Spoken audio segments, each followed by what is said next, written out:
इस मृत्यु लोक पर भगवान विष्णु के अवतार और उनके द्वारा किए गए परोपकारों की कथा आदि अनंत से जीवंत है। भगवान विष्णु के विभिन्न रूपों को दुनिया भर के लोग विशेष रूप से पूजते हैं। कहीं कहीं तो भगवान के मंदिरों और मूर्तियों में अलौकिक शक्तियां और चमत्कार भी देखने को मिलती है। आज के इस वीडियो में हम आपको एक ऐसे ही चमत्कारी मंदिर के रहस्य के बारे में बताने जा रहे हैं, लेकिन इस सच्चाई को अगर आप अच्छी तरह से समझना और जानना चाहते हैं तो आपको यह वीडियो अंत तक देखना पड़ेगा। तो अब ज्यादा विलंब न करते हुए शुरू करते हैं कहानियों का यह सिलसिला और बढ़ते हैं कथा की ओर। लेकिन उससे पहले आपसे निवेदन है कि अगर आप इस चैनल पर नए हैं तो इस चैनल को फटाफट सब्सक्राइब कर लें, ताकि भगवान विष्णु की कृपा आप पर निरंतर बरसती रहे। भगवान विष्णु के अवतार नरसिम्हा देव की पूजा तेलंगाना के वारंगल जिले में स्थित एक मंदिर में बेहद ही अनोखे और भक्तिपूर्ण तरीके से की जाती है।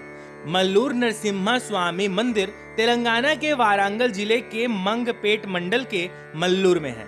इसे हेमाचला नरसिम्हा स्वामी मंदिर भी कहा जाता है। यह मंदिर समुद्र तल से 1500 फीट ऊपर पुट्टाकोंडा नाम की पहाड़ी पर है। इस मंदिर में भगवान नरसिम्हा की जो मूर्ति है उसके बारे में हम आपको बताएंगे, लेकिन उससे पहले जान लेते हैं नरसिम्हा अवतार के बारे में।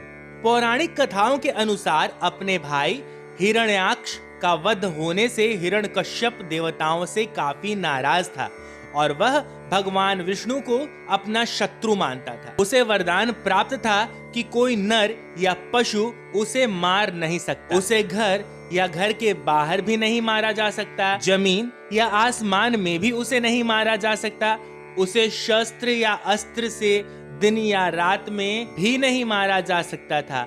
इस वरदान के कारण वह स्वयं को भगवान समझने लगा था। उसने तीनों लोकों पर अत्याचार शुरू कर दिया। उसका आतंक इतना बढ़ गया कि देवता भी उससे भय खाने लगे थे। सभी देवताओं ने भगवान विष्णु से इस संकट से उबरने के लिए प्रार्थना की। तब भगवान विष्णु ने हिरण्यकश्यप के अत्याचार से मुक्ति दिलाने का आश्वासन दिया। हिरण्यकश्यप का पुत्र प्रहलाद बचपन से ही भगवान विष्णु का भक्त था। वह असुरों के बच्चों को भगवान विष्णु की भक्ति के लिए प्रेरित करता था। इस बात की जानकारी हिरण्यकश्यप को चली तो उसने अपने बेटे से भगवान विष्णु की भक्ति को छोड़ने के लिए कहा। प्रहलाद के मना करने पर वह नाराज हो गया और उसने अपने बेटे को कई यातनाएं दी। एक दिन उसने प्रहलाद को समझाने के लिए राज दरबार में बुलाया। हिरण्यकश्यप ने अपने पुत्र प्रहलाद से कहा कि वह विष्णु की भक्ति छोड़ दे, लेकिन प्रहलाद ने ऐसा करने से मना कर दिया। फिर क्या था, हिरण्यकश्यप अपने सिंहासन से क्रोध में उठा और कहा कि अगर तुम्हारे भगवान हर जगह मौजूद हैं तो इस खंबे में क्यों नहीं है, और उसने उस खंबे पर जोर से प्रहार किया। तभी उस खंबे से भगवान नरसिंह प्रकट हुए। उनका आधा शरीर नर का था और आधा शरीर सिंह का था। उन्होंने हिरण्यकश्यप को पकड़ लिया और उसे घसीटकर घर की दहलीज पर ले गए। उन्होंने अपने पैरों पर हिरण्यकश्यप को लिटा दिया और अपने तेज नाखूनों से उसका वध कर दिया। उस समय गोधूली बेला थी। हिरण्यकश्यप का वध जिस समय हुआ उस समय न दिन था न रात थी। सूर्यास्त हो रहा था और शाम होने वाली थी। वह न घर के अंदर था और न घर के बाहर। उसे न अस्त्र से मारा गया न शस्त्र से, बल्कि उसका वध नाखूनों से हुआ। उसे किसी नर या पशु ने नहीं, बल्कि आधे सिंह और आधे मनुष्य के अवतार में भगवान नरसिंह ने किया। वह न ही धरती पर मरा न ही आसमान में। उसकी मृत्यु भगवान नरसिंह के पैरों पर हुई। इस प्रकार से हिरण्यकश्यप का वध हुआ और फिर से तीनों लोकों पर धर्म की स्थापना हुई। अब वापस आते हैं मल्लूर नरसिम्हा स्वामी मंदिर के रहस्य पर।